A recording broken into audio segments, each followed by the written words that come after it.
શું તમે ક્યારે વિચાર્યું છે કે કેલેન્ડર વિના જીવન કેવું હોત? દિવસો કે મહિનાઓના કોઈ સમાચાર જ ન હોત. ત્યારે આજે આપને હું કેલેન્ડર સંબંધિત સૌથી મોટું રહસ્ય જણાવીશ. મહિનાઓના નામની શોધ કેવી રીતે કરવામાં આવી, આ કોણે કર્યું, તો જાણી લો કે જે મહિનાઓ આપણી જીભ પર ચોંટી ગયા છે તેના નામ કેવી રીતે બન્યા. સમગ્ર વિશ્વમાં નવા વર્ષની ઉજવણી ગ્રેગોરિયન કેલેન્ડર મુજબ કરવામાં આવે છે તેવું આપણે માનીએ છીએ. વર્તમાન ગ્રેગોરિયન કેલેન્ડર 15 ઓક્ટોબર 1582ના રોજ શરૂ થયું હતું. ગ્રેગોરિયન કેલેન્ડર મુજબ ક્રિસમસ દર વર્ષે 25 ડિસેમ્બરના રોજ નક્કી કરવામાં આવી હતી અને જ્યારે 31મી ડિસેમ્બર વર્ષનો છેલ્લો દિવસ છે અને નવું વર્ષ 1 જાન્યુઆરીથી શરૂ થતું હોય છે. ગ્રેગોરિયન કેલેન્ડર પ્રાચીન રોમન કેલેન્ડર પર આધારિત છે અને જેની શોધ રોમ્યુલસ દ્વારા કરવામાં આવી હોવાનું મનાય છે, જેમણે 753 બીસીની આસપાસ રોમના પ્રથમ રાજા તરીકે સેવા આપી હતી. પહેલા વર્ષમાં માત્ર 10 મહિના જ હતા અને વર્ષ માર્ચથી શરૂ થતું હતું. જાન્યુઆરી એ કેલેન્ડરનો પહેલો મહિનો ન હતો. જાન્યુઆરી 153 બીસીમાં શરૂ થયો હતો, પરંતુ તે પહેલા 1 માર્ચ વર્ષનો પ્રથમ દિવસ ગણાતો હતો. પ્રાચીન રોમન લોકો આખું વર્ષ યુદ્ધ લડતા હતા, પરંતુ શિયાળામાં 2 મહિના સંપૂર્ણ આરામ કરતા અને આ પછી માર્ચમાં ફરીથી યુદ્ધો શરૂ થયા અને તેથી જ માર્ચને પ્રથમ મહિનો ગણતા આવ્યા હતા. પોમ્પિલિયસે ફેબ્રુઆ તહેવારના આધારે માર્ચ પહેલા ફેબ્રુઆરીનો 1 મહિનો ઉમેર્યો હતો. બાદમાં જાન્યુઆરી મહિનો ઉમેરાયો. હવે વાત કરીએ 12 મહિનાઓની અને 12 મહિનાઓના નામની કે કેવી રીતે તેના નામ પડ્યા છે. પ્રથમ મહિનો જાન્યુઆરી. વર્ષના પ્રથમ મહિના જાન્યુઆરીનું નામ રોમન દેવ જાનુસના નામ પરથી રાખવામાં આવ્યું છે. એવું માનવામાં આવે છે કે જાનુસના 2 ચહેરા છે. એક સાથે તે આગળ જુએ છે અને બીજી સાથે તે પાછળ જુએ છે. આ રીતે જાન્યુઆરીના પણ 2 ચહેરા છે. એકથી તે પાછલા વર્ષને જુએ છે અને બીજાથી તે આવતા વર્ષને જુએ છે. જાનુસને લેટિનમાં જનારીસ કહેવામાં આવતું હતું અને જે પાછળથી જાન્યુઆરી બન્યું. ફેબ્રુઆરી. આ મહિનો લેટિન શબ્દ ફેબ્રા સાથે સંબંધ ધરાવે છે. તેનો અર્થ શુદ્ધિકરણનો તહેવાર છે.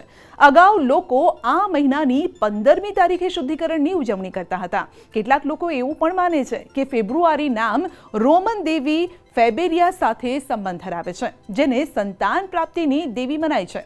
690 બીસીમાં પોમ્પિલિયસે વિચાર્યું કે શિયાળાના અંત અને માર્ચની શરૂઆત વચ્ચે ઉજવાતા તહેવાર ફેબ્રુઆને વર્ષના 1 મહિના તરીકે માન્યતા આપવી જોઈએ. માર્ચ. માર્ચ મહિનાનું નામ રોમન દેવ માર્સ પરથી રાખવામાં આવ્યું છે અને આ મહિનાથી રોમન વર્ષ શરૂ થયું. મંગળ એ માર્ટિયસનો અપભ્રંશ છે, જે આગળ વધવાની પ્રેરણા આપે છે. પાનખરના અંતમાં લોકો દુશ્મન દેશ પર હુમલો કરતા હતા અને તેથી આ મહિનાને માર્ચ નામ આપવામાં આવ્યું છે. એપ્રિલ. આ મહિનાની ઉત્પત્તિ લેટિન શબ્દ એસ્પાયર પરથી થઈ છે, જેનો અર્થ થાય છે ખોલવું. રોમમાં આ મહિનામાં કળીઓ ખીલે છે અને ફૂલો બની જાય છે, એટલે કે વસંતનું આગમન. અને શરૂઆતમાં આ મહિનાનું નામ એપ્રિલસ હતું. મે. મે મહિનાનું નામ રોમન દેવ બુધની માતા મૈયા પરથી રાખવામાં આવ્યું છે. મે નામની ઉત્પત્તિ પણ લેટિન શબ્દ મેજોર્સ પરથી હોવાનું મનાય છે. જૂન. આ મહિનામાં લોકો લગ્ન કરીને સ્થાયી થતા હતા અને તેથી જૂનનું નામ કુટુંબ સાથે વપરાતા લેટિન શબ્દ જેન્સ પરથી પડ્યું છે.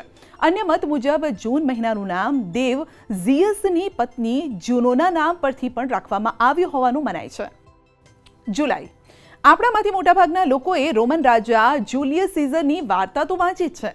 44 બીસીમાં જુલિયસ સીઝરના નામ પરથી જુલાઈ મહિનાનું નામ રાખવામાં આવ્યું હતું. જુલિયસ સીઝર પછી મહિનાનું નામકરણ કરતા પહેલા આ મહિનાને ક્વિન્ટિલિસ કહેવામાં આવતું હતું અને તેનો અર્થ 5મું થાય છે. રાજા જુલિયસ સીઝરનો જન્મ અને મૃત્યુ બંને જુલાઈમાં થયા હતા અને તેથી આ મહિનાનું નામ જુલાઈ રખાયું. ઓગસ્ટ.